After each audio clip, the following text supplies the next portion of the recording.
जी business के wealth creation summit में शामिल हुए देश के जाने माने वेल्थ क्रिएटर्स और इस मौके पर जी बिजनेस के मैनेजिंग एडिटर अनिल सिंघवी से खास बातचीत में एचडीएफसी एसेट मैनेजमेंट के MD and CEO Navneet Munot ने कहा कि आने वाला टाइम इंडिया का ही है।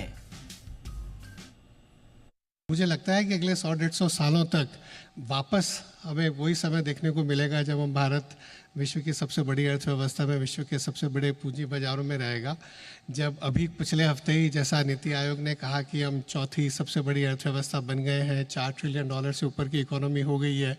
और जैसा प्रधानमंत्री कहते हैं कि 2047 में हम सब भारत को एक विकसित भारत बनता हुआ देखेंगे, तो उस समय जब 20, 25, 30 पता नहीं, डिपेंड करता है 1-2% ऊपर नीचे ग्रोथ कैसी रहती है, तो अगर 25-30 ट्रिलियन डॉलर की इकॉनमी हुई, आज $4 ट्रिलियन की इकॉनमी पे हमारा करीब मोटा मोटी 5 ट्रिलियन के आसपास का मार्केट कैप है। मुझे लगता है भारत की जैसी अर्थव्यवस्था है, अमेरिका जैसा एक ही मार्केट, दूसरा है पावर जो कंपाउंडिंग स्टोरी है, तो उस समय कम से कम 25-30 ट्रिलियन डॉलर का मार्केट रहेगा। तो अगर 25 है तो $20 ट्रिलियन का वेल्थ क्रिएशन हो रहा है, $20 ट्रिलियन